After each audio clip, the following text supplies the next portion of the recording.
This Week in Startups is brought to you by DigitalOcean, providing the easiest cloud platform to deploy, manage, and scale applications. Sign up today and receive a free $100 credit at do.co/twist. And LinkedIn. A business is only as strong as its people, and every hire matters. Go to linkedin.com/twist and get a $50 credit toward your first job post. Hey everybody, welcome to a special episode of This Week in Startups. I am here with the CMO, the Chief Marketing Officer of Launch, Presh. How are you? I'm well, how are you? Good. What is your Twitter handle? It's Presh D. Kumar. D. Kumar, which is your last name is Dinesh Kumar. Yep. So it's almost like two first names in Indian, isn't it? Yeah. You're Sri Lankan, but I think Dinesh is the name of the character on Silicon Valley. Right. And I believe the guy who plays him's name is Kumar. That's right, yeah. You didn't name yourself after that character and change your name. This is your parents' name. Correct. Dinesh Kumar. Yeah. Presh Dinesh Kumar is with us. And I found Presh because you came to Scale last year. Yes. And you were like, hey, I need a job. And I was like, hey, I need a marketing person. And here you are. Running our Toronto office. People don't know we have a little office for Launch in Toronto. You have 3 people, soon to be 5. Yep. Growing quickly and nicely. So I asked you to be on because you're a growth specialist, and we're going to have a lot of questions about growth. And in fact, this episode is a bit of a growth hack for us. What we've done is we've gone to Quora and Reddit, where I'm active in some of the subreddits, and I guess I have a Quora account with a lot of followers. And I said, let's just pull some questions and answer them. Instead of people just emailing us, let's just take some of the best questions we could find online and we'll answer them. And then maybe we'll even take these videos and post them or link to them in the, speaking of growth hacks, we'll post those answers to those Reddits or subreddits or Quoras. So first up, we have a question I think is a really good one. Where did this question come from? And tell us the question. Yep. So first question is coming from Reddit in the entrepreneur subreddit.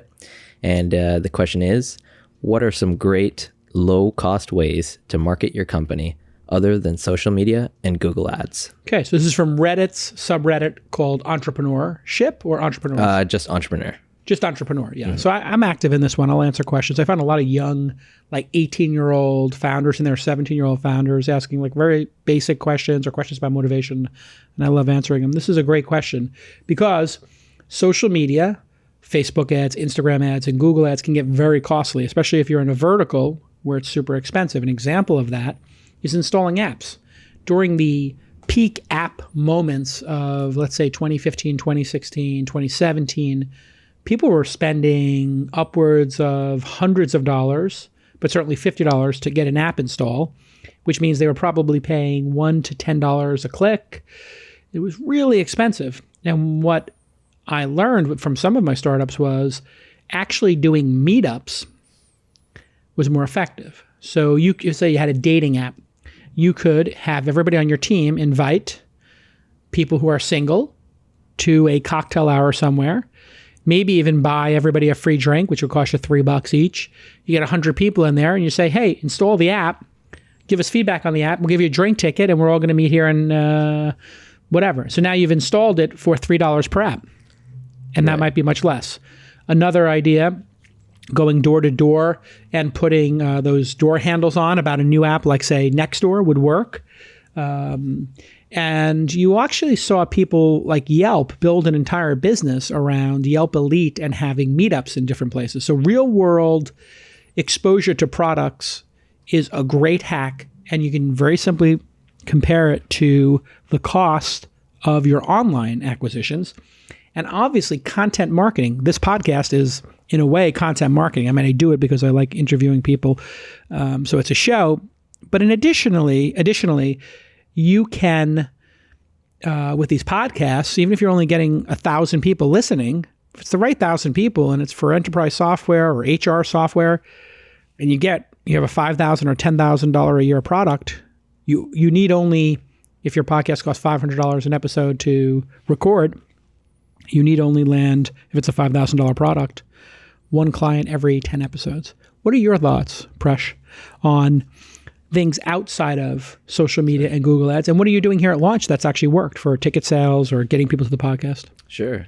So one thing that just came to mind was a company called Posty. And so they do lookalike audiences and mail postcards to the people. So what you can do is go on their platform and literally create a custom audience and then do a lookalike from that audience. And then they'll actually take care of mailing the postcards out. You can do your own design or have them design it. Wow. Yeah. That's fascinating. So Posty is a service that mails real world postcards. What does it cost? $1, $2 a postcard? I don't know how the exact cost here, but direct mail is definitely one of those things where there are things that people mention in the Reddit thread that you thought were interesting or otherwise effective. Yeah. So one here is your car is a billboard. Sure it is. What do you think of advertising on vehicles? Totally works. I mean, I am an investor in Rapify, which went through our accelerator. In fact, I think they were in the first class. And they wrap cars, and it's proven that people see those cars, it raises awareness. Obviously, people are not putting this car is for sale, ads in their car because it doesn't work.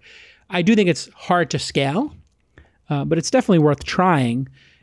I always try to think about things that will bring in super fans, like really deep, passionate users, because then for every super fan you land, they might land you one or two more. So they're super effective. So somebody who's a really big fan of This Week in Startups is going to tell their friends about it. They're going to email their friends about it. So I like courting those people and trying to build up relationships with them. So super fan strategies are another one. Cool. We have another one here. It's sponsoring events, sports teams, etc. Interesting. Sponsoring a sports team is ridiculously expensive. That's not something a typical founder is going to do. But in New York, we see Squarespace sponsoring the Knicks. So they've decided the NBA to put a logo on it. I think that's nice branding. It definitely builds awareness. Might not be direct marketing, but you can test it pretty easily because if you're Squarespace and you only do it in New York City, not for the Lakers, not for the Warriors, you get to see did your user base in New York grow faster than places you didn't have it. So that's why local advertising can work really well. I think radio for a while was getting pretty popular with people, direct response radio, because Pandora was so cheap. Podcasting actually is obviously very effective for people, and you can probably negotiate very hard because there's so many more podcasts out there. Maybe you can't negotiate with ours because we're sold out for 3 to 5 months, but a lot of the smaller podcasts, you might be able to just offer them, hey, you have inventory anyway, maybe we can do a test and do it for a small amount. Outdoor advertising also can work, harder to track. So I would prefer to see people doing like the high engagement stuff. One of the nice things about the high engagement stuff when you're actually doing a street team, and we've had some discussions of street teams on the podcast before, street teams can be really effective because you get feedback on your product. So as an entrepreneur, if you take your 5-person team and you say, hey, we're going to go to Fisherman's Wharf here in San Francisco and just ask people, hey, will you install our app and give us some feedback? And in exchange, we'll give you this $5 Starbucks card. You know, that 10 or 15 minutes you get, they install the app. Now you've got an install. You may have a customer and they might give you feedback. And you might see, oh, wow, this app is too hard to install. We need to fix these things. But people don't do that. Founders are scared of getting feedback on their products sometimes. But I like forcing people to do that. Okay. Sounds like a pretty good question. I think we got some good strategies for you there. And experiment. I mean, that's the thing, right? We always try different experiments. So when we're promoting This Week in Startups, we're looking at SoundCloud. We're looking at LinkedIn. We're looking at YouTube. We're always trying different strategies. Groups on Twitter. We've been doing DM groups on Twitter. We've been doing Facebook groups. We've tried all kinds of different strategies. So the most important thing when you're doing marketing is to test, and then come up with another set of tests and take your time. How long does it take an average executive to master a platform? Like let's say Instagram or LinkedIn. What do you think it takes, a good tech executive? How many weeks or months does it take them to get, I'll ask it in 2 phases, to get to basic proficiency and then to get to the sort of expert level? So like, getting to like the 7 or 8 level versus the 9 or 10 level. Yeah. So I think in a couple of weeks, you can pretty much know everything about a platform. And the thing to note is obviously these platforms are changing, every day. So there's always new news that you need to stay updated. So that's like the hardest part is staying up to date with, algorithm changes or features changes, exactly. And how you can use those features to your advantage, basically. And then to get to an expert level on something like LinkedIn marketing or Facebook or Instagram marketing, Twitter marketing. Yeah. I would say like month and a half, 2 months. Interesting. I think you could dominate the platform if you're consistent. And you see, this is interesting that you bring this up because I've talked to a lot of my founders who are trying to find a social media expert, a LinkedIn expert, a Twitter expert, a Facebook, an Instagram expert. And it takes them 3 to 6 months and they don't find anybody. I'm a big fan of if you can't find somebody easily, which in San Francisco or New York, it might be very hard. In Toronto, it might be easier. Well, why not find somebody who has just got the aptitude and the attitude and the potential, and then in 6 weeks of training them, they're going to have some, let's call it 8 or 9 level of mastery, maybe not 9 or 10, but they're going to be pretty close. And if you just have faith in people and you keep investing in them, it's going to work. And so that's what we've done actually in Toronto with our team, right? We have people up there who maybe haven't done Instagram before or YouTube. And maybe week 6, 7, or 8, we're like, oh, they know it now. Exactly. Yeah. Okay. When we get back, we'll answer another question. If you want the easiest cloud platform in the world to deploy, manage, and scale your applications, you're in luck because DigitalOcean has you covered. Over 150,000 businesses use them, and that makes them one of Inc.'s world's fastest growing startups. You get free round-the-clock tech support, and that's for all customers, regardless of spend. And there's a huge community that shares resources and tutorials, so you're going to get right in there and be up and running very quickly. It's business ready, and it's ready to scale with you. They have very straightforward billing, and you're not going to get dinged because you're in a different geo than other people, and you're always going to know what you'll pay. You'll never get dinged with that surprise bill like other providers. And their flat pricing structure is critically important for you. You don't want to get dinged because you're in a different geo than other people. Here's an incredible customer testimonial from Content Ignite. Since moving to DigitalOcean, our setup is ultimately more capable than when we had before the migration. Downtime has become a rarity, and our hosting costs have decreased by more than, 90%? Incredible. I hear this all the time from my startups. They save a ton of money and they get better service from DigitalOcean. I know this because Mitch Weiner, my pal, was on This Week in Startups 8 years ago in 2010 when he was in marketing. And he said, what should I do with my career, J-Cal? And I said, why don't you go to Techstars or Y Combinator or another incubator, find the best startup you can and ask them if you can join. Well, he did. And he found DigitalOcean and he joined. Since that time, they've raised a ton of money from incredible venture firms like Andreessen Horowitz. And here is their offer just for the This Week in Startups community. You're going to get a Hyundai, a C-Note, $100 credit. Just go to do.co/twist. do.co/TWIST. That's cool that they got do.co. That's a good domain name. So do.co/twist. Grab that Hyundai. Get that $100, put it in your pocket, go ahead and sign up for DigitalOcean. It's a great service. We use it. We love it. Congratulations to DigitalOcean and Mitch on all your tremendous success. And thanks for supporting This Week in Startups. That means a lot to me. Okay, let's get back to this incredible episode. Okay, it's Jason Calacanis here on This Week in Startups. We're answering questions we found on Reddit, Quora, and other places on the interwebs. I'm here with Presh, my CMO at Launch. Presh, do you have another question for us? I do. So the next one's going to come from Quora. And the question is, how do I protect a business startup idea which would be easy to imitate or steal? Okay, great. So you notice here, it's important to always listen to the question. I always say this, listen to the question deeply when a venture capitalist asks it, or your boss, always listen to the question. Here they're saying, how do we protect a business startup idea? They're not saying, how do you protect a business or startup that's easy to steal? We're just talking about the idea. Well, the easiest way to protect the idea is to not go out and tell a bunch of people about it. So if you have an idea and you think it's a great idea, do not go educate the world on your idea before you've executed on it. This is a rookie mistake. Now, of course, you're going to think, oh, well, I'm going to talk about it when I go talk to venture capitalists, and then they're going to steal it. So I get this question a lot, Presh. People, oh my God, my idea is going to be stolen by venture capitalists. In the history of venture capital, I think I might know of 2 accusations like this. One was Cosmo and Urban Fetch, and another one was around a review site. I can't remember exactly, but it was, decades ago. And in the Cosmo Urban Fetch one, Cosmo, which was a delivery service, basically like Postmates or Uber Eats, and they had pitched the VCs, this was their claim, and then those VCs left, some of them, to do Urban Fetch and copied their business idea. Both businesses failed. So generally speaking, VCs do not have the time to take your idea and run with it. They're venture capitalists. They've decided they don't want to be entrepreneurs. They want to go to Aspen for 2 months. They want to go to Italy for 2 months. They want to leave work at 5 o'clock. They want to show up at 11 o'clock like I do. They do not want to work hard. They do not want to grind it out anymore. So they're not going to steal your idea. And they may, on the margins, share information that you've provided that is public anyway with other competitive companies in their portfolio. So let me unpack that.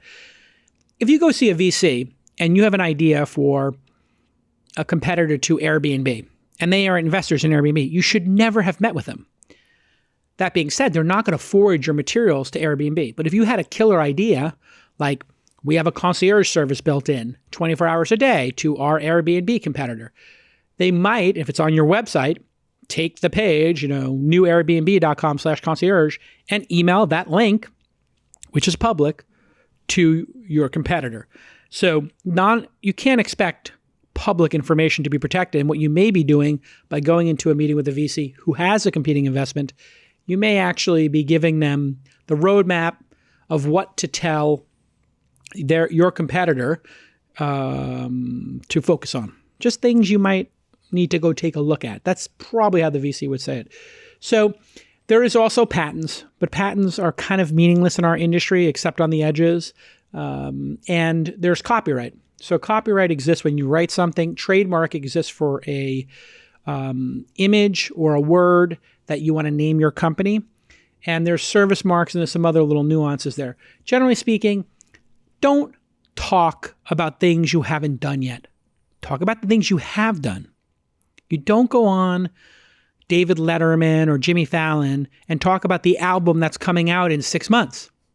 You go on when the album comes out, when the movie's coming out so people can buy the tickets. Same thing in startup land. Don't go educate people. Also, on a credibility basis, gosh, Presh, if you're going out there and telling people, here's my idea, you put yourself in the bucket of non-executors. Put your head down, shut up, get some goddamn skills, build the product, and then go say, hey, here's what I built. You have any thoughts on this question or follow-up questions or feedback from what you read on Quora in the answers? Does somebody else have any better things to add or things that contradict what I said? One here is just the answer is you can't. All you can do is to start as fast as possible, hire the best people, build a huge brand, dominate the world, and make sure you are the best. I think that's directionally good advice. Mm-hmm. You can protect your startup idea in the early days, however, because again, reading the question, this person is talking about when the product's launched. Right. But this question was about the idea before you actually tell the world about it. If you have an idea for a better Uber, don't go pitching it to everybody in the world. Don't go tweeting it. All you're doing is educating that competitor and the rest of the world to go do the business. And sometimes that does happen. People are like, oh, I think Bitcoin should have this feature, or somebody should make a cryptocurrency that does this. And then somebody goes and does it, and then they complain. It's like, you really don't have a basis to complain if you tweeted your idea or wrote a blog post about it. Once again, there are two groups of people in the eyes of investors in Silicon Valley. There are people who talk, and there are people who do the work. You want to be in the bucket of people who do the work, not the talkers, period. Okay, let's take another question. This one's from Reddit and from the entrepreneur subreddit. So Peter Thiel says the next Google won't come from Silicon Valley. Do you agree, and why? That's a great question. So Peter Thiel is a contrarian. He likes to take the other side of a position, the unpopular side. So that's kind of his thing, is to be a provocateur when he makes these statements. Right now, if you look at unicorn concentration, billion-dollar companies, and then $100 billion companies, whatever we call those, super unicorns, I'll just call them here. $100 billion companies have only come out of 2 or 3 locations in the world, China and the United States. I'm trying to think if in India there's been a $100 billion company yet. I don't think so. And I know in Europe there's been $10 billion companies, but not $100 billion startups. So if you're talking about super unicorns, $100 billion, I think they'll keep coming out of Silicon Valley. Airbnb will be a $100 billion company. Lyft, Uber, Palantir, which he is the co-founder of. All of those will eventually become, I believe, $100 billion companies. Super unicorns. But it's probable, because of market size, that the majority of the future ones will come out of 2 places, China and the US. So it's a provocative statement. It's meant to get you thinking, and it will get you thinking, because if you think about China, over 1 billion people there, they're going to have a middle class, and I believe the middle class there is in the low hundreds of millions. The middle class in China, as it grows, will be bigger than the entire population of the United States. So let that sink in. We got over just 330 million people in the United States, and there's billions of people in China. Yeah. Okay, if 20% of the people in China become, or 30% become middle class, it's going to be a large group of people who want to buy Apple iPhones, who want to take, JetBlue Mint, or they want a Gucci or Fendi bag. It's going to be a very, very powerful force, which means the valuations of those companies that are native Chinese speaking and that understand those customers have a greater chance of being even trillion-dollar companies. But that doesn't mean that China has won the day yet, because those companies have not made their way to the United States. And the United States companies, the companies in the United States, have become global. If you look at a company like Google, they're number 1 in every country for search except for 4. China, Taiwan, Russia, and Korea. There are 4 countries where Google is not dominant. Those 4 countries are either communist dictatorship or nationalistic countries. So in the case of Taiwan and Korea, there's a great sense of nationalism there, where I think Taiwan still has, and I'll consider it its own country, Taiwan still has Yahoo, made by a Taiwanese founder, Jerry Yang, I believe. They're still very loyal to it. Korea has Daum and Naver in reverse order. Naver's number 1, Daum's number 2. And then Russia has Yandex and Alibaba and Baidu. Baidu is the search engine. Alibaba is more like the eBay. It's a couple different things. So it's a great controversial comment. Get your brain thinking about the scale. India will be the other large scale, but India's middle class is not coalescing at the pace of China's, from what I understand. Anybody answer that well in the comments, or do you have any thoughts? So what do you think of the next unicorn, Deca unicorn, coming out of incubators or accelerators? So incubators and accelerators, the current movement of them is very young. So Y Combinator started, I believe, in 2004. You can look that up for me and check the Y Combinator start date. No Emmy producer Cody, you can put that into the chat. I think it was 2004 was Y Combinator. 2005. Okay, so they had Dropbox in one of the first classes, and Reddit, Dropbox, Reddit, and then later on Airbnb. So those, a decacorn is going to take typically 10 years to emerge. In some cases like Uber, it can emerge quicker. Dropbox took longer. Airbnb took a little bit longer, but it's still there. So it's probable that you will continue to see unicorns come out of accelerators on a pretty regular basis. Even Techstars had SendGrid, which became worth over $1 billion. The possibility of anybody hitting a decacorn, let alone what I'll call a supercorn, like $100 billion plus, a super unicorn. Supercorns and decacorns are very rare. They're very, very rare. Unicorns, we get a dozen of them a year, probably half dozen of them a year here in Silicon Valley. But a decacorn has to get over $1 billion in revenue, whereas a unicorn only needs $100 million in revenue. $100 million in revenue seems really hard to do, except if you have customers paying $100 a year, you only need 1 million customers. When you're talking about billions of people on the planet, 1 million customers is not the most ridiculous concept in the world, Netflix has over 100 million paying customers now. So it's possible and probable to get millions of paying customers. It's not easy, certainly. So I do think, and accelerators are getting better, and accelerators like Y Combinator, Launch Accelerator, Techstars, a lot of these accelerators are now becoming where people start their journey. So they're a lot more accepted as well, I think, as like the standard way to start. But a 40-year-old or 50-year-old founder who's done 2 or 3 startups generally is not going to go to an incubator or accelerator. So we know that. Sometimes they do, sometimes they don't. It depends. But somebody who's a serial entrepreneur like Evan Williams is not going to feel the need to go take Medium or Twitter to Y Combinator or Launch Accelerator after doing Blogger and selling that.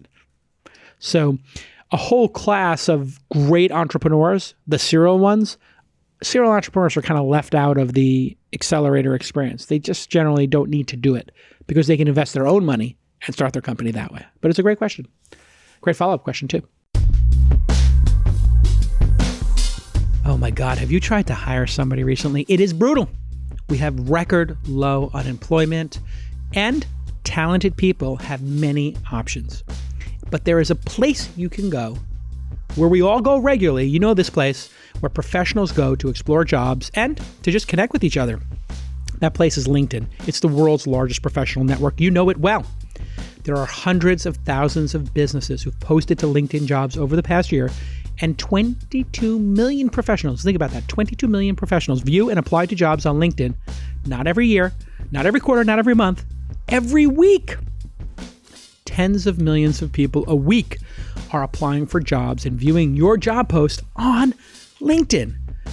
They have the perfect search algorithm, and they consider skills, experiences, location, and much more to promote your job to potential candidates. In other words, they put your job in front of the right people. The brilliance of LinkedIn is that there's tons of passive searchers. They may not be actively looking, but hey, if the right job came along, they will grab it. And that's you. You're the right job. Those people are not on job boards. They're not looking for an opportunity, but if they saw the right one, maybe they would explore it. And we have filled 3 positions in the last 5 months here at Launch. I kid you not. From our studio director, we received over 68 candidates in just 2 weeks. It was more high quality candidates than we could even process. It was crazy. And it included Director Charles, who is amazing. We spoke to 17 of them because there were so many good ones. And you want to hear the punchline? We spent $140 on the ad. That is redonkulous. Okay, so here's your call to action. You're not going to believe this, but if you go to linkedin.com/twist, linkedin.com, you're already there probably. It's probably on one of your tabs. Just go to linkedin.com/twist and you will get $50. That's right. Credit towards your first job post. So instead of spending $140 on the ad, I could have spent $90. I need to get that $50. Get my credit. Okay, you want the $50? Go get the $50. LinkedIn.com/twist. And thanks to LinkedIn Talent Solutions. LinkedIn Talent Solutions, thank you for helping me find Director Charles. He's doing a good job. I don't want to get him high on his own supply, but he is rising to the occasion. Everything is doing great. Thank you, Director Charles, and thank you, LinkedIn. Okay, speaking of which, let's get back to the podcast, okay? Hey, everybody, welcome back to This Week in Startups. I'm Jason Calacanis. You can follow me on the Twitter, @Jason, or on Instagram, @Jason, or on LinkedIn. Just type my name in. Okay, Presh, our CMO here at Launch, we're reading Quora, we're reading Reddit, we're finding interesting questions. Tell us, what is our next question? Where did you find it? So the next one's going to come from the startups subreddit. Got it. Not the entrepreneur. This is startups. Yeah. So the question is, I'm having incredibly early success on a niche social media app I've created, but how do I make sure I don't lose momentum? Great. So I'm thinking deeply about the question. It's a niche social media app. So maybe the niche is based on geography, or perhaps based on gender, or it could be based on religion. It could be based on career. So it could be a female one like Girl Boss, which Sophia Amoros is working on. It could be a dating site just for Jewish people. It could be any of these kind of verticals. And they've got good early success, incredible, in fact. So people are loving it and using it a lot, but they don't want to lose momentum. Okay, so since it's a niche site, one thing to keep in mind is you have a natural audience. There's always a natural audience to a site. So if you say this site is for women, like Sophia Amorosa is doing with her LinkedIn competitor, this Girl Boss Network, she's eliminated half the population, men. So you have to think about that. Okay, do I want a service that will never be for 100% of the population? It's only going to be for half the population. And then you could make it even smaller. You could say, well, this is for women who are in, I don't know, marketing or finance. As you cut the niches down, it's easier to identify the people in the niche. So you can very quickly identify who should be on the service, and the service can be tailored for them. So if it was for women who worked on Wall Street in finance, there's 100,000 of them. They're on LinkedIn. They all know each other. So you can very quickly get them, and that can create a lot of momentum. Same thing with YouTube. YouTube started, they had some ideas of who would be the likely candidates for using YouTube videos. Or in Mark Zuckerberg's case, he had Facebook only on Harvard. Then he said only in the Ivy League. And it was really like half the Ivy League, and then he got to the other half. And then it was only the next group of colleges. Then it was for everybody. So this is a great niche strategy. What you can do is open up the niche, reinterpret it a bit, and keep adding to it. The great way to not lose momentum is to understand your users deeply. How are they using the service? What did they get value from? Not what do you think the next feature should be, but what does the data say the next feature set should be? What does the data say 80% of users, 90% of users do every day? So if you were to make it XY axes, you could put on one side of the axes how often the feature is used, daily, multiple times a day, weekly, monthly, yearly. Like taxes or yearly, right? But checking your bank account might be weekly, going to the ATM might be twice a week. You get the idea. Paying with Apple Pay might be daily. So there you have a stack there of financial transactions that could be varying frequencies. And then on the other side, what percentage of your users use it? So if you look at something like Twitter, 100% of active Twitter users look at their feed every day. Maybe half of the users use the like feature, or maybe 25% use the retweet feature. Maybe 10% of users use lists, and when they do use them, they use them weekly. So you can start to plot in your product, what are the places where you should put your attention? You should put 90% of your attention towards whatever those number one and number two features are, the ones the most number of people use the most frequently. And then everything else tends to be superfluous. So what is it on Instagram? Posting a photo in that experience. So probably, half of the people post every day or week. Some people post multiple times a day, of course. And then everybody looks at their feed. So what has Instagram spent their time focusing on? The feed and the posting experience. And you can see that, right? The posting experience on Instagram gets better and better and better. Selecting multiple, the stories features, everything about posting on Instagram is so fluid and easy.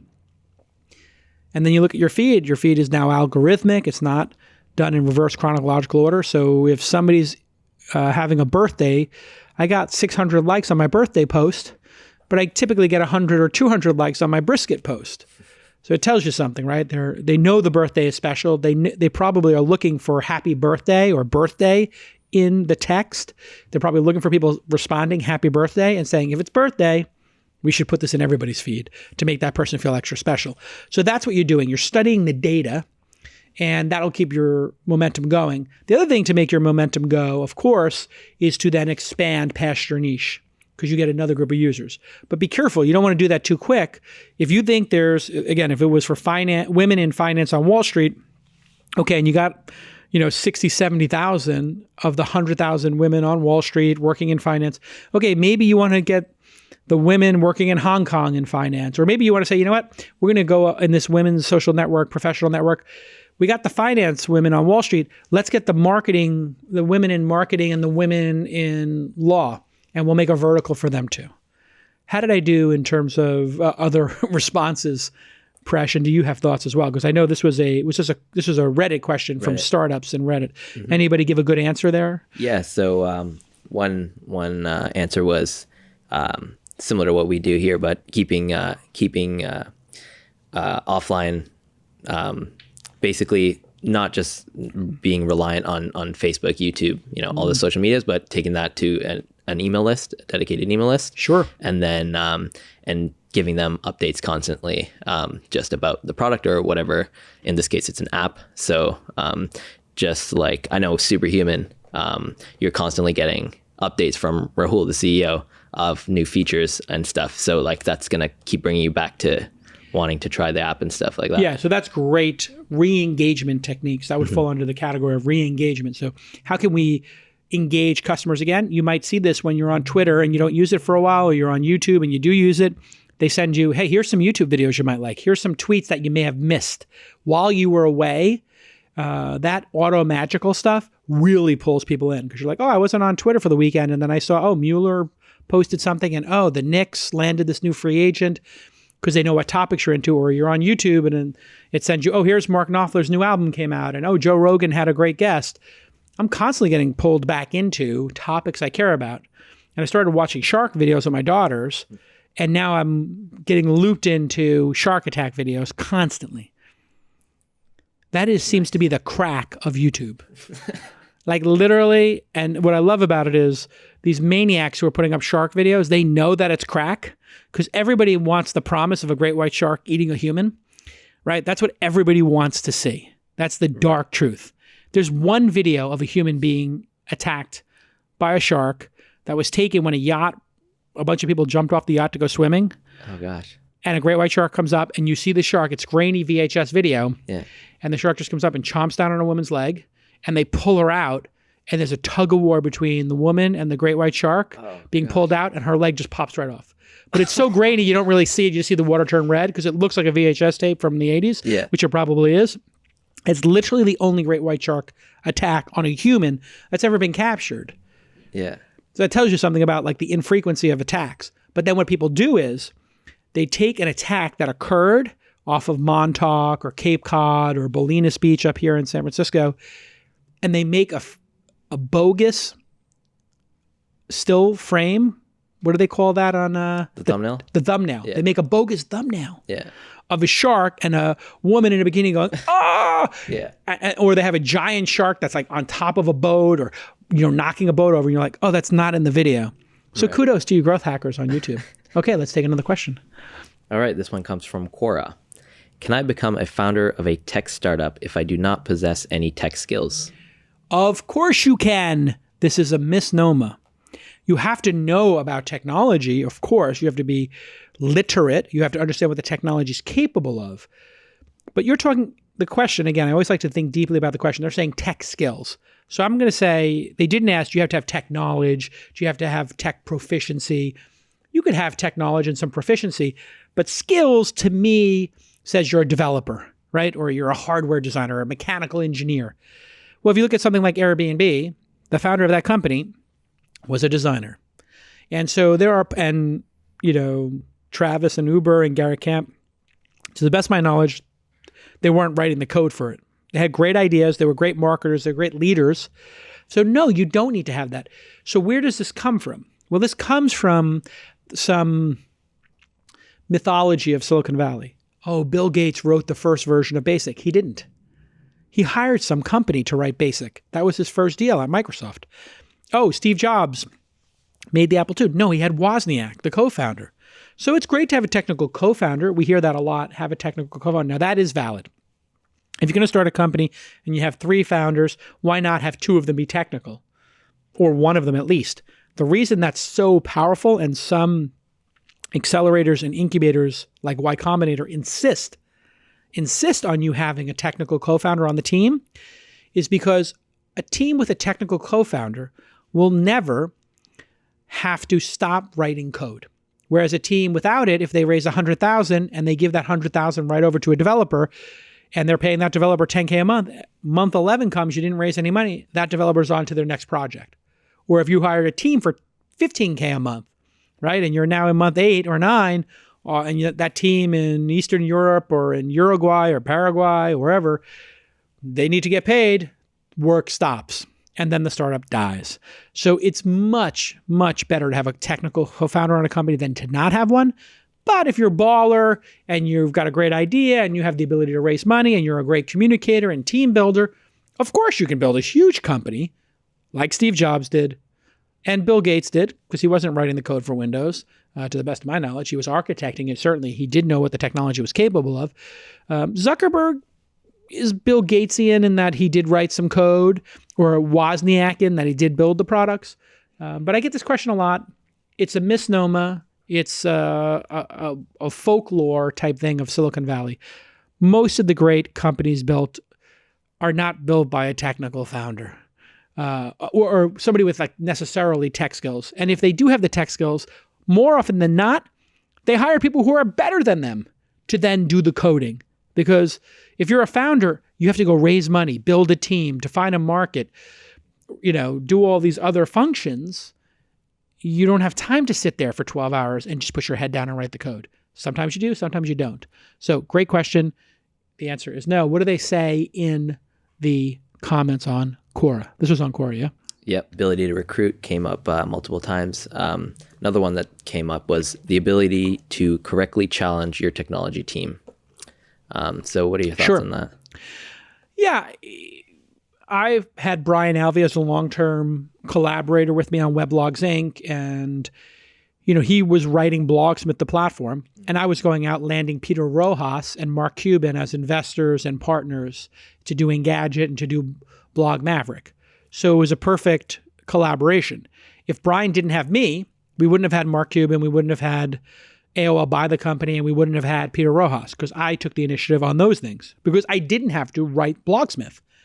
And he took the initiative on Blogsmith, and Blogsmith became this great competitive weapon versus Gawker and other people, because we could iterate on our platform from Engadget and do things like live blogging when they had to wait for movable type to copy our code and copy what we were doing to add it.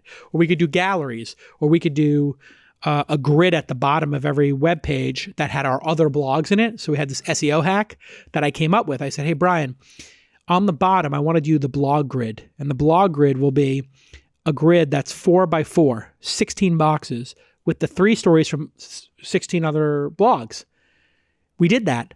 And the SEO went bonkers, because back then SEO was very basic. If something linked, it passed PageRank. There was no like, oh, these are your collection of sites, so it doesn't matter. So we had Engadget and Joystick linking to Autoblog, and Autoblog linking to, the next blog that came out, and to those headlines. So the RSS feeds were put there, which means they got indexed really fast. So our stories were getting indexed faster than an individual with one blog waiting for a third party to link to them. Right. So there were all these great collaborations. So I directed that. I didn't execute on it. I just drew a piece of paper. Hey, 4x4, 3x3, whatever. Put the 3 links there. And then next thing I know, Brian's got it up and running in 48 hours. And now we've got a 15% traffic advantage versus all our competitors. So that's the example that the person's talking about there, directing the tech team. I would even say directing. I'd say collaborating, because the tech team is going to have their own ideas and have their own, brilliant ideas that you don't have. And really the job of the CEO then is to take all these different ideas and prioritize them and say, this list of ideas could work, but we're going to put them on the not right now list. Let's just put them in a pin. So you and I go through this all the time. Hey, what do we do next? We're doing Launch Festival Sydney. Oh, we've got Founder University coming up. Oh, we've got Angel Summit come up. Maybe we should do Founder Summit. Okay, maybe we should, or maybe we shouldn't. I don't know. Maybe it'll be a distraction. So you can just have shiny new object syndrome at your company, where you're constantly like, oh, the iWatch came out. I got to have ours for Apple Watch. Oh, Google Glass is out. Stop everything and do Google Glass. Yeah. Back to the question we answered earlier. Understand what your users are using your product for. Understand what value they're getting, and double down on that until it stops working. So what do people really like about this podcast? It's me answering questions and sharing insight and giving advice, or other guests doing that, or you are inferring advice based on a conversation you hear on This Week in Startups. So what are we doing? We're doubling down here, explicitly looking for questions that weren't even asked to us. We get questions all the time, but we said, let's pick the best questions across other services, right? So that's an example of us innovating. Are there any follow-ups there that you thought were interesting? Anything else? No, nothing worth sharing. You okay. Pretty much covered it all. Great. Yeah. Let's go to another question then. All right. This one comes from Reddit as well, from the startup subreddit. I was fired on the spot after 5 weeks at my startup because I questioned one of the founders about funding. Was I out of line? Okay. You were fired on the spot after 5 weeks at your startup. Well, it's actually not your startup. You were an employee. So that's the first tell in this, is that this person is delusional and thinks it's their startup. The key here is that this person, he or she, is not a founder. They are an employee. Now, the bigger question here that they're inferring is it out of line to talk about funding and I think to a larger extent transparency at a startup? And they're kind of putting in here this sort of lame way they were fired, the on the spot after 5 weeks.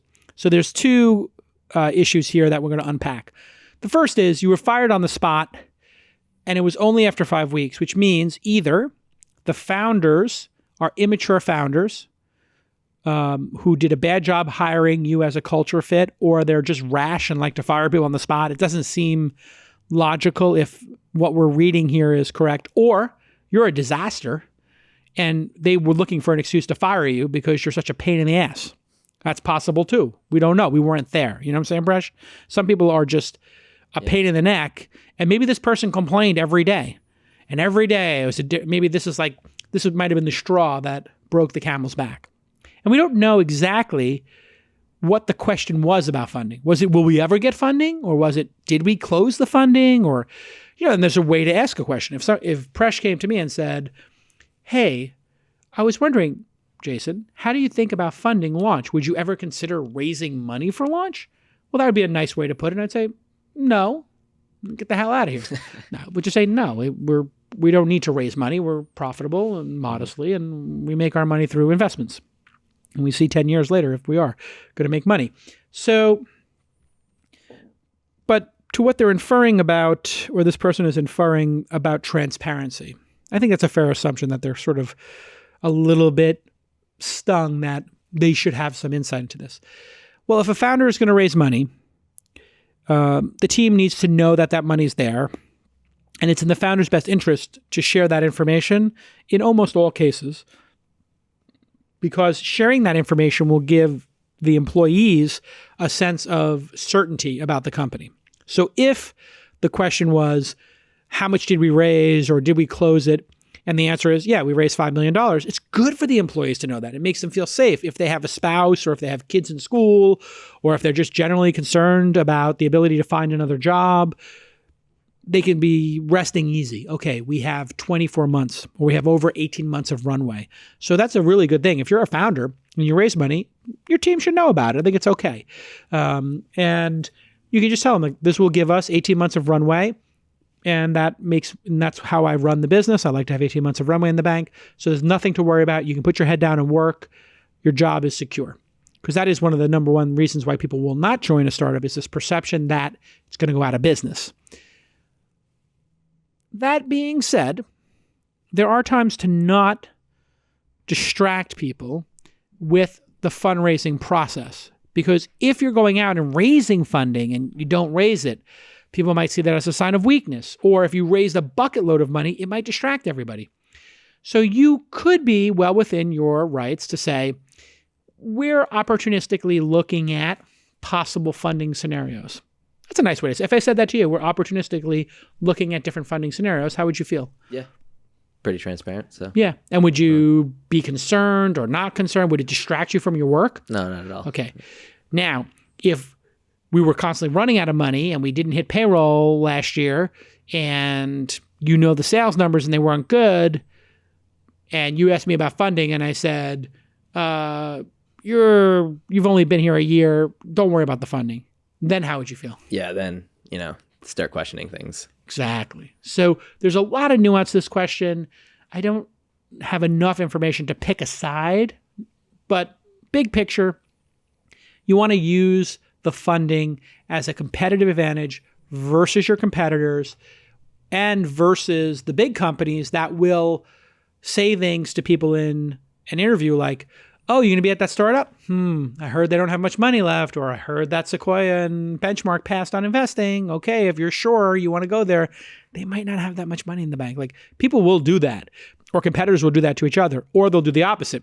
Yeah, we just raised $20 million from Sequoia, the greatest venture capital firm in the world. They did Apple. Oh, we just raised $20 million from, we're Good Eggs. We raised $50 million from Bill Gurley, and he's committed to the company, right? So that would make you feel pretty good, right? If you joined Good Eggs after Bill Gurley put $50 million in, and he had previously done Uber, you now feel more confident. So, but I'm fascinated by this person's being fired on the spot. That seems like there's more to the story that we don't know. What was the feedback in the comments? Any good feedback or no? So did this guy confess that he was a jerk?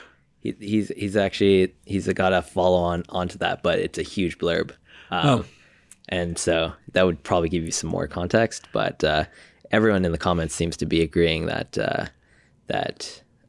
he wasn't out of line and that it wasn't his fault. Yeah. Here's the thing about being fired. I got fired once because I came in late to work.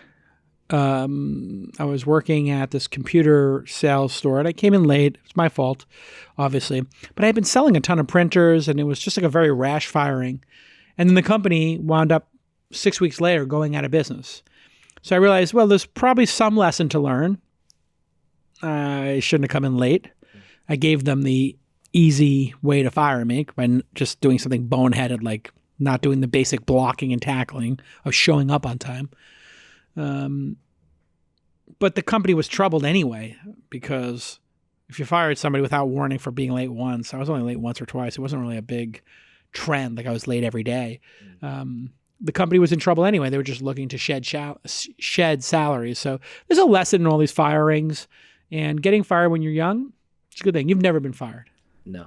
Not yet. Not yet. Not yet. You would be the first if you... I would be the first to know. I'd be the first to fire you? Yeah. Oh my goodness, what an honor and privilege. No, unfortunately for me, I would never be able to do that, or fortunately for me, because you're so good at your job. You overperform. Overperforming is a smart thing to do, because if you make a mistake, then the boss looks at it and goes, well, came in late, but I've seen them stay late so often. Or, yeah, that was a huge mistake. They made an error in this report and everybody took action on it and it was a disaster. And, oh God, I got to clean up this mess because the reporting was off. But this person did these other things that had a meaningful impact on the company. What you don't want is that you're not working hard, you're coasting at work, and then you make a mistake or two. So I thought I made the mistake when I got fired from this computer store, Wolf Computers it was called. I got fired from Wolf Computers, and I thought, well, I'm selling so many of these laser printers. But in the boss's mind, in the back channel, the printers were selling themselves because they were the new HP2, and everybody wanted one. They were $1,000 each, and the previous printers cost $3,000. So it's a total aside. But in my mind, I thought I was crushing it. And in their mind, I was an unnecessary $30K salary or I was $25K salary back in New York in the 80s, late 80s, early 90s. Okay, let's take another question. What is a key point in entrepreneurship that people tend to miss? Fascinating. I haven't looked at these questions before you ask them, so I have to think this one through, and I'll filibuster by repeating the question. What is a key point in entrepreneurship that people tend to miss? There are two or three. One is you should just start. So if you think you want to do this, the cost of failure is low, typically. And so starting and trying is well worth it. So if you have a great idea and you have some money saved up and you fail, you can always go back to work and you're going to know more. So many people will not take the risk. They won't go work for another entrepreneur because it's too scary. They won't start their own company because they're too scared. There's really very little to be scared at. If you go to a startup and get fired after 5 weeks, like we heard in another question, or you're the founder and it doesn't work out, who cares? You can go right back to working if you have any kind of skill at another location. So as long as you're learning a lot and you're challenged at work, which I hope you are. I mean, it's like I'm looking at you, Presh, like, my God, how much have you learned in the first year about business? Right. And how challenged, I pushed you into the deep end of the pool and threw 2 cinder blocks. You caught both of them and then sank to the bottom, swam your way out. It wasn't easy. Not easy working for me sometimes. Yeah. Or is it? No, it's hard. It's hard. What's hard about it? Well, challenging? Hard? Challenging is a better word. What's it like then? Tell everybody. What's it like to work for J-Dog, J-Cal? What's it like to work for me? Well, you can be candid. Be careful. You get a whole bunch of ideas which are great, and you just have to execute on them. Right. And then it's just a whole bunch of iteration and testing. Yeah. Got it.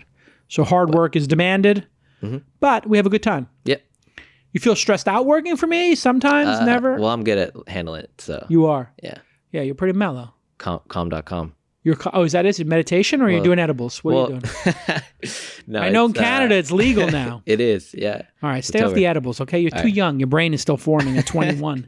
I don't want you taking too many of those edibles. So anyway, I think the overestimating of the downside is critically a mistake.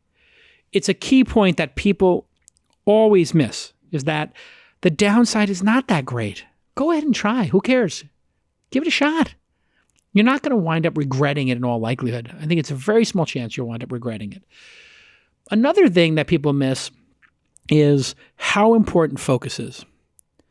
Because there's this idea that you have to try a lot of things, and sometimes that's true, like in marketing. But I see over and over and over again, a founder gets some level of traction, and they're like, wow, these 300 people love what we're doing. I'm going to go start a podcast or an event, or I'm going to write a book, or I'm going to do a TEDx talk, or I'm going to go to a web summit or Summit at Sea, or do some other nonsense. I'm going to be an influencer. I'm going to join this, 30 under 30. I'm going to lobby to get into 30 under 30. I'm going to do all this other nonsense. When all of that time, if they just focused on that group of 300 and turned it into a group of 3,000 and turned it into a group of 30,000, turned it into a group of 3 million, everything would work itself out. Staying relentlessly focused on what matters is something that people always miss. The other thing is small amounts, I'll give a third one, small amounts of progress daily better than splitting the arrow or the silver bullet, threading the needle. Like, you're not going to blow up the Death Star and you're going to hit this tiny little heat vent. That's not how entrepreneurship works. No. What you're doing is every day you're trying to grind it out and turn those 300 people into 303 or 307. And if you're doing that every day and you're adding, 1% a day, 1% compounded growth, you start looking at like, okay, now we're growing 6% a week, 7% a week, 7% a week. Okay, we're growing 30% month over month. If you're growing 30% month over month or 3, 4, 5% week over week, it's tremendous. It's huge. That's one of the things people miss. It's about slow iteration. Another way to say it is, it's very hard to make one feature of your product or one aspect of what you're doing twice as good. Sometimes it happens.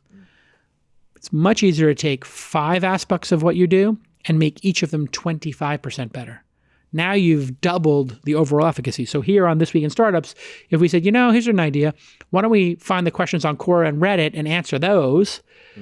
That would be super efficient. Okay, what if we put the question on the screen here and up the production value? What if we up the microphone value? What if we upped the social media sharing it afterwards? Okay, I just rattled off 5 things that we could do a little bit better, 10, 20, 30, 40% better. That's much better than saying, we need to find questions that are twice as good or 3 times as good. They may not exist. So you're better off iterating in a couple of different places and just staying focused on whatever that core is to get there.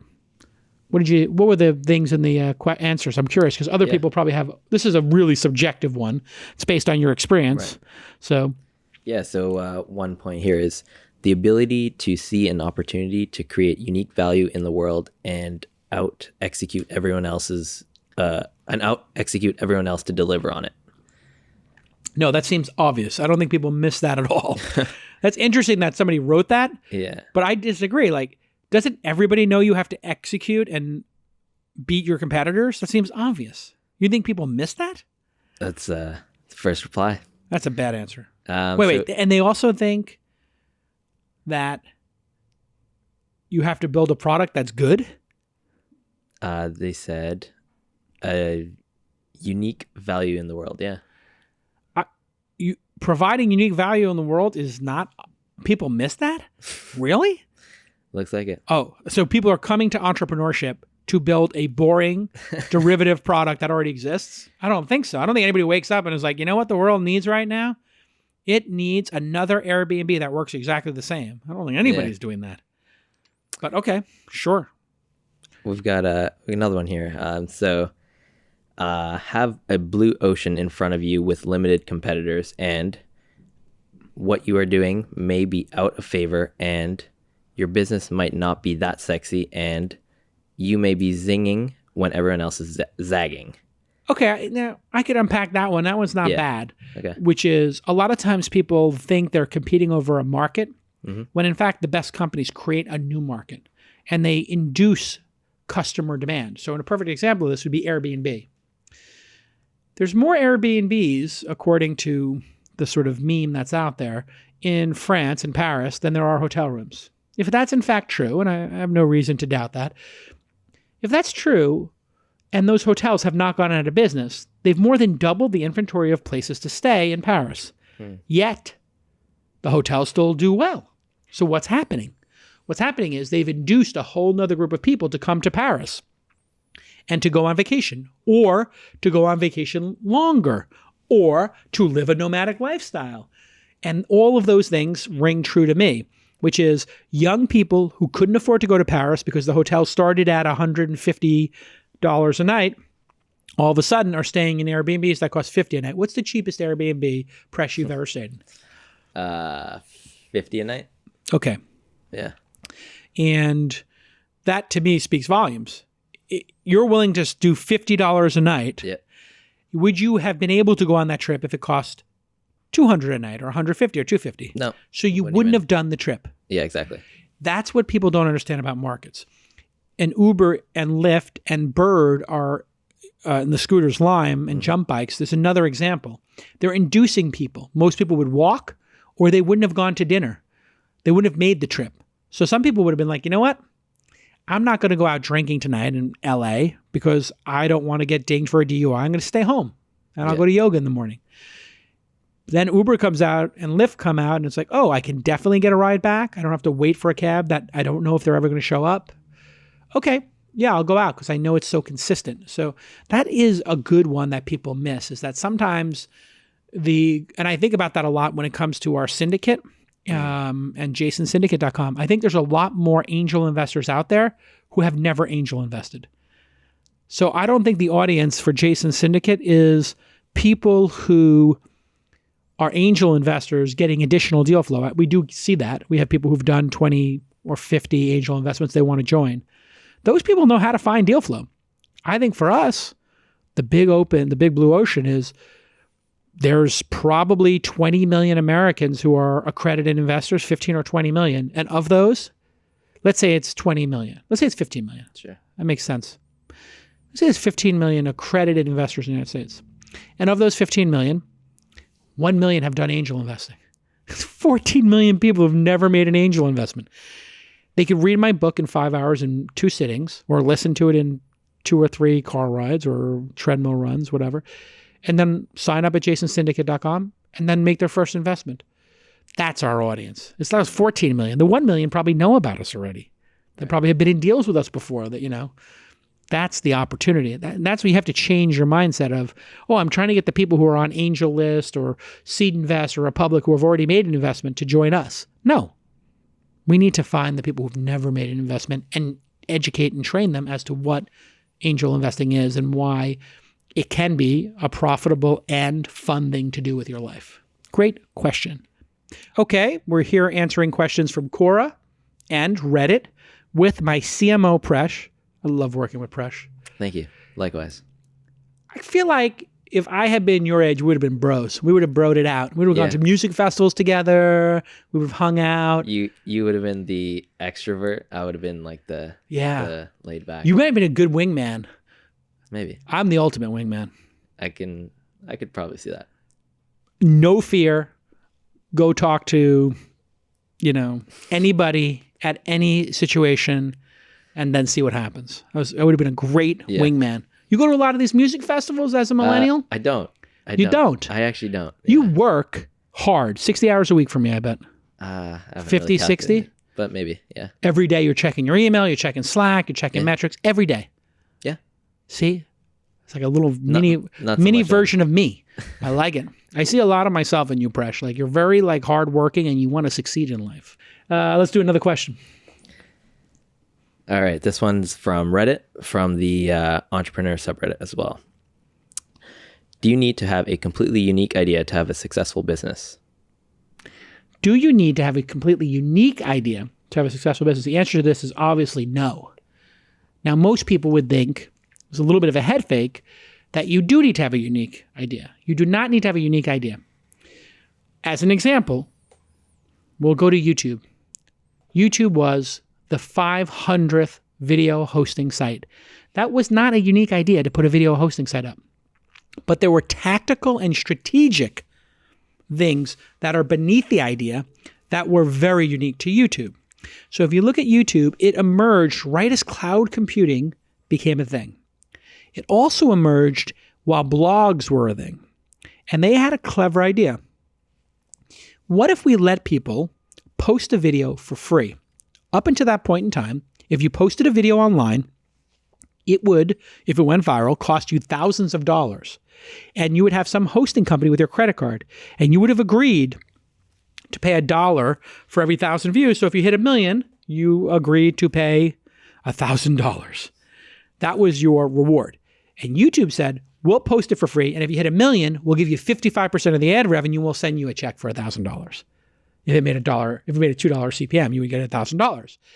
That was such a great strategic decision at the time because hard disk space was plummeting and bandwidth costs had plummeted because all this fiber had been built up in the Web 1.0 era.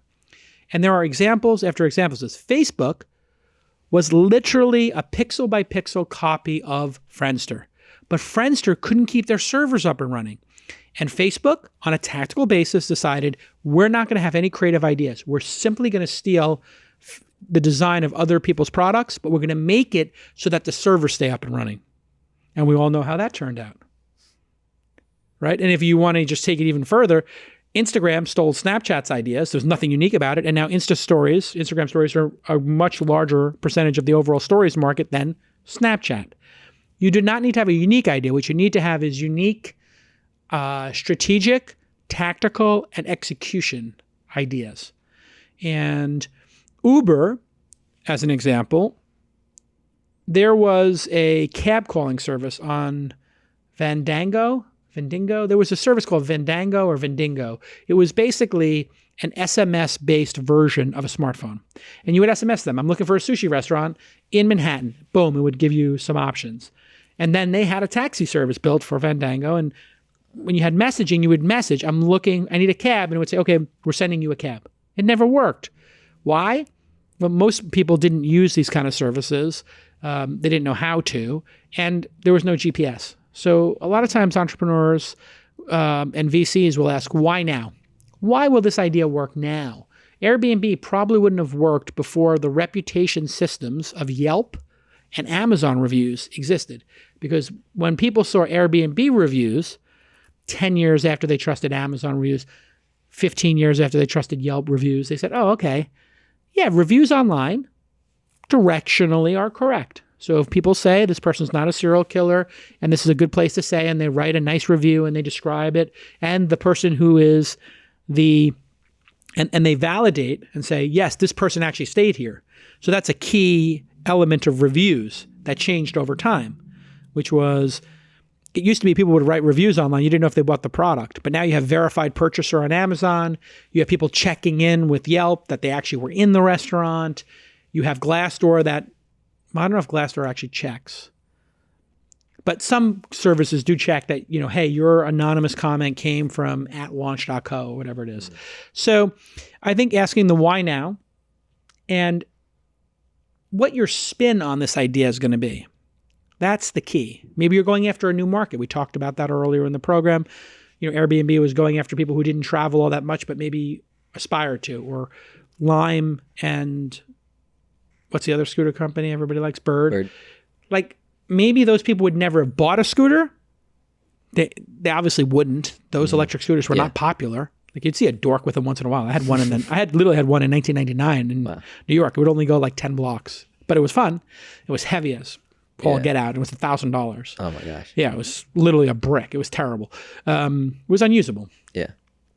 But nobody would go out and buy those things. But if they see one, they might opportunistically use it for a quick ride. If they can't get an Uber, then they might get addicted to it, and then they might keep doing it. So you clearly do not have to have a completely unique idea. What do you think? Or what do the comments say? Yeah, the comments are basically different versions of what you just covered.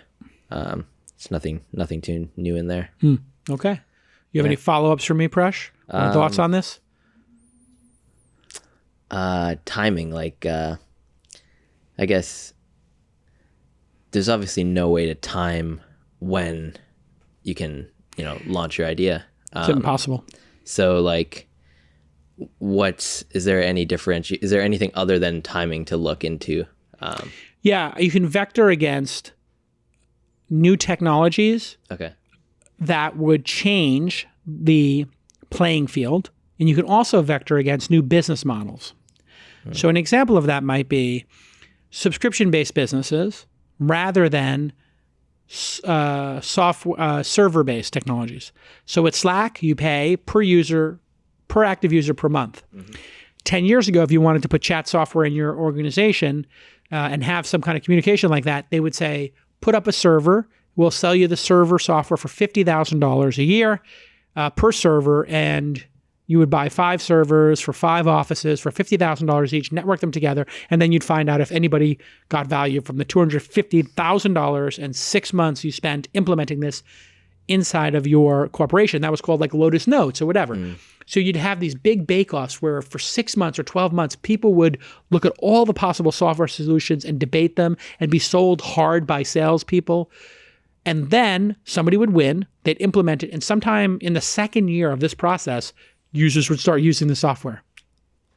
And then you would be so entangled in it that you couldn't extract yourself from it, and then nobody would use it. This is why IT and all kinds of software companies back then were so risk averse, and people didn't invest in technology in the same way they do now, which is they sample, and if it grows like a wildfire. So that's a perfect example of the business model of software as a service and paying as you go has really gained a lot of adoption. And that's why so many people have a dozen subscriptions at their company. We have a dozen here, right? We use Slack, we use Outreach, we use Asana. We're using all kinds of stuff. Google, Superhuman, the list goes on and on and on of the things we test Elite IQ and try out. So you can have a different business model, all you can eat model, per person pricing. So business model or technology. So GPS on phones unleashed a whole bunch of ideas that wouldn't previously work. Cameras on phones, GPUs on phones, any of those new things that come out, watches, NFC, they can give you another opportunity to make things work. VR, AR eventually. So there could be an AR. If you just take AR as an example, we could go through augmented reality. Okay, let's say your glasses right now let you put data all around me. Yeah. So augmented reality, how does it impact dating? Go. I can see like a profile or something. See my status. Yeah. Married. Right. Single. Boom. Then, how would AR challenge, let's say, or change Yelp? Walking down the street and seeing reviews of the store. Great. Popularity, number of reviews. Maybe you're looking at a street and the most popular places, it puts their logo based on the size of the number of reviews. So the logo for a store with 10 reviews would be 10% of the size or 5% of the size or 50% of the size of one that had 10 times as many reviews. Yeah. So you say, if it's got a big logo on the front of the store with my augmented reality glasses, it's a more popular place. Boom. So those are the kind of things where you just take some new technology, and I do this myself. How will this new technology, VR, impact real estate? And we had an investment in a company that didn't work out where they were putting VR headsets inside of real estate offices, and then you would come and you'd be able to do a walkthrough of 10 homes, an hour, and then maybe do 20 or 30 and then pick the top 5 that you wanted to go see. They might have been too early, but it was a very interesting idea. So you can take any new technology and vector it. You can take any business model and vector it against it. So apps and subscriptions, calm. People Right. used to do meditation by paying $5,000 and doing, from what I understand, transcendental meditation. You have to go, somebody would give you your mantra. Right. And now you pay $10 a month, $50 a year, and you're done. Yeah. And it's new content every day and an unlimited amount of content you could never finish consuming for $50 a year, as opposed to $5,000 for some transcendental, coach to tell you Yeah. your mantra in your ear. And then you have to sign a bunch of paperwork saying you'll never tell anybody. Great question. Okay, let's take another question, Presh. This one's from Cora. How can kids learn entrepreneurship skills? Great question. I think about this often because I have a 8-year-old daughter who's going to be 9. I have identical twins who are going to be 3. And I'm constantly thinking, how do I give them all the tools for them to take over the world and run huge businesses if they want to, at least giving them that option. So I take my daughter to our incubator, and anytime I have entrepreneurs over the house or at events, I ask those entrepreneurs, or I ask London to ask those entrepreneurs, what's their business? How does it work? And she asks them a bunch of questions. And then I talk to her about businesses and how they work, and I use all the terms. I don't water it down. So we're in a candy store. I talk about the inventory. I talk about the margin. I talk about the rent, and I just bring it all up, and I just talk about it constantly. Because my dad had a bar, and I would work in that bar, and I did every job. My brothers and I did every job in the bar, from dishwasher to porter, which is a fancy way of saying janitor, to prep chef, to busboy, to bartender, to bar back, to waiter. We did every job, which then made me very confident as an entrepreneur when I started companies, because I thought, well, how hard can it be? You just do every possible job. And my dad would have us count the money. So I think letting them participate in this is a great thing. Also, talking to them about great entrepreneurs and having them watch entrepreneurial movies. So there's a lot of great entrepreneurial movies out there about people, Tucker, or the McDonald's one that just came out. I forgot the name of that one, but it was really Founder, I think. Founder, which was the McDonald's movie. It was really good. Good pull. And then also, I think later on, there's a lot of great autobiographies. So I think having people read biographies or autobiographies is a great way to serve it up. What do you think? Yeah. Did your parents do any of this, or did you just seek it out yourself? Yeah, I think a lot came from this show and different podcasts. Oh, you listen to this podcast. Yeah. Yeah, I would say like. When did you start listening to this show? Because you're 21 now? 22. Yeah, 21. You're 21. 2 years ago. Okay, so you were 19. You were in school Yeah. watching the pod. Yes. Do you remember how you even found out about the pod? I'm trying to think. Maybe when I spoke in Waterloo? It wasn't, I didn't directly come across like the podcast. I came across an interview. Someone was interviewing you, and then I was like, oh, who's this guy? Little search. Boom. Yeah. Perfect. And that's how I. Yeah, this is one of the values of putting media out into the world, is people then unpack it and do their own research and then find out who you are. Yeah. So you think the podcasting is the I big think one. the podcast is huge. Blogs too. Vlogs as well, yeah. Yeah. I guess it depends on kids. To me meant like preteen or younger. So young, that's where I answered it, because that's where my kids are. Yeah. But I think for teenagers, there are also, I understand, entrepreneurial clubs at school now. And I think after school jobs, and then also building a business with them. Like I know somebody whose kids got a not a 3D printer, one of those laser cutters. And they started making earrings.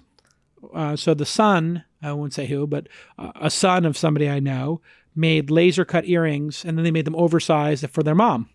Nice. Their mom wore them. People asked, where did you get them? Then the mom said, my son made it for me with his laser cutter. What's a laser cutter or whatever? So then the son started making laser cut ones for other moms at school or whatever and selling them. And I think he sold 3 for $30 each.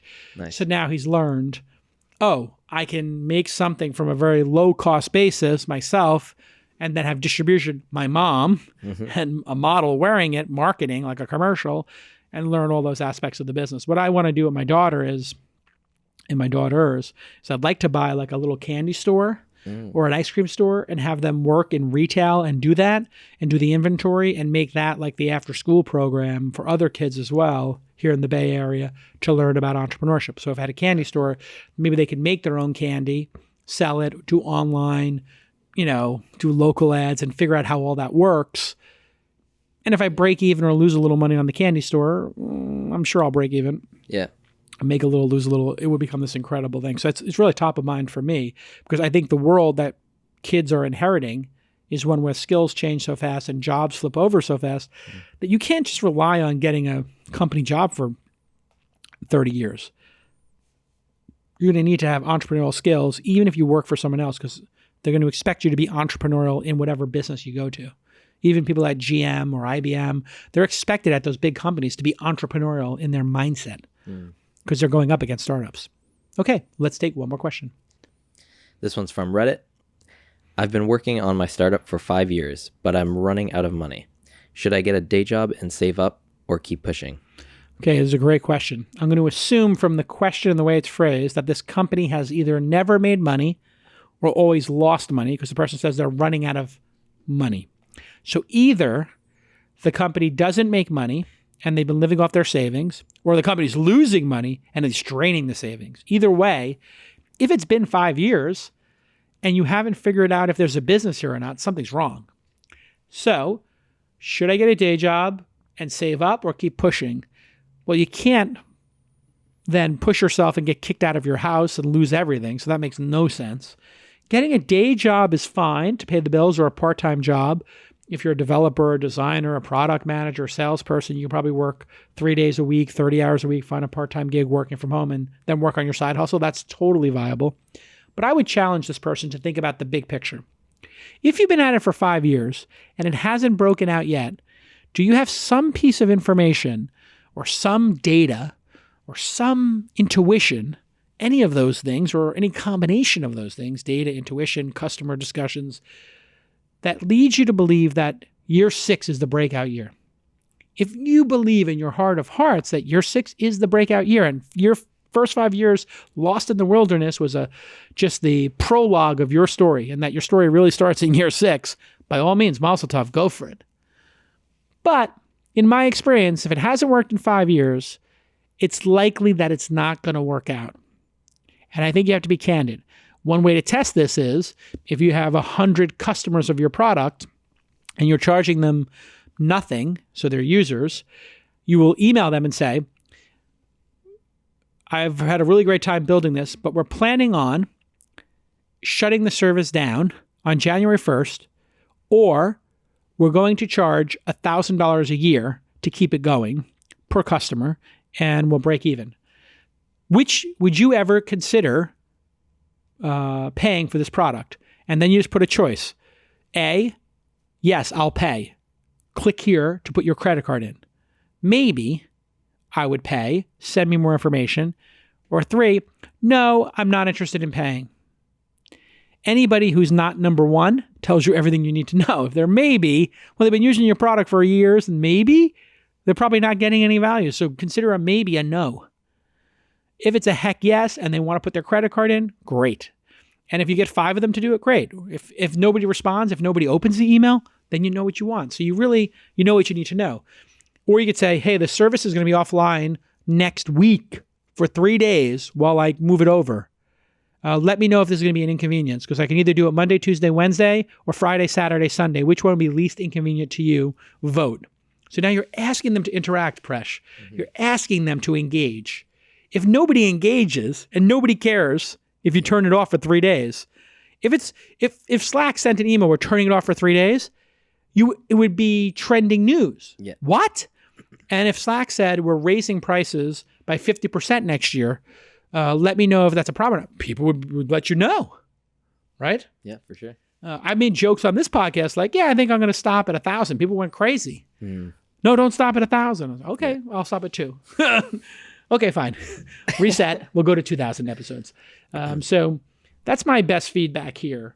There's no reason to keep a startup alive that's not working unless you love it and it's a passion project. So if you're making some weird video game or Jump the Shark and you love TV and you're geeking out and the act of just making the website or app makes you happy, by all means do it. But we're talking about a business. When you say startup, you mean business, not hobby. So since we're talking about a business, not a hobby, after 5 years, I would force the hand of your customers, of your users, and see if you can get them to pony up and pay. Presh, what do you think? Yeah, I mean, an additional question on that. If he were to, let's just say, keep pushing forward and needed to raise that, what do you think of, I guess, doing like a equity crowdfunding or sort of campaign? Yeah, I mean, equity crowdfunding means that a group of investors believe after 5 years that this is going to be a great investment. I don't think sophisticated investors will think that after 5 years of not breaking out, this is a good investment. We don't know all the details here. Right. So they would say, why don't you try charging? So they would probably want that data of what's the business model here. Why is it not working after 5 years? Was it because you didn't need money and you decided, I won't charge for it? It's possible, but it's not probable, right? Yeah. So at a certain point, a founder has to say, how is this startup going to keep the lights on? And if people are not willing to pay, they're not willing to pay. And we see this like from time to time. People shut down services and then everybody gets in an uproar. And it's like, well, where are those people when the person asked them to pay? Right. And then people go, oh, they never asked to pay. So sometimes people find out only after they threatened to shut it down that people were willing to pay for the product or service, or advertisers were, because they really get value from it. So I always advise founders to not be afraid to charge. In fact, I was telling the founder of a startup today, who's a very high-profile actor in Game of Thrones. I was telling her about her startup. Don't be afraid to charge for your social network, for VIP access to all these things you're doing. Because it's called Daisy is the name of the app. And I said, it's for creatives. I was like, well, creatives pay to go to school $100,000 a year. So charge them $25 a month for an app that helps them grow their career and give them some sort of privileges for that. And like they get the first spot at events or whatever. And don't be afraid. Charge. And the earlier you do it, the more data you can get back. And the data you get back is what you're charging me for, I don't get value from. Then you can say, okay, what would you pay for? What would give you value? Any other feedback there in the comments that you think is noteworthy? On Quora. This is a Quora question? This is a Reddit question. A Reddit question. I find the Reddit answers, I find Quora has more professional answers, and Quora and Reddit seems to have more peer-to-peer answers. So I find the VCs and like the growth hackers, like the people who really want to get social credit for answering questions are on Quora. Hanging out there, yeah. Yeah, because they want to get people to buy their product or service. Right. So like they're like an SEO expert. And then it seems like Reddit is more on the startup and entrepreneur subreddits. They're more like peers. Like, I'm an entrepreneur too. Here's my take on it. So you can take that for what it's worth. They're both. It's probably good to post to both places. Both, yeah. That's what I would do. All right. This has been amazing. Presh, thank you for taking the time. Good to see you. Thanks for having me on. And we'll see you all next time on This Week in Startups. Bye-bye.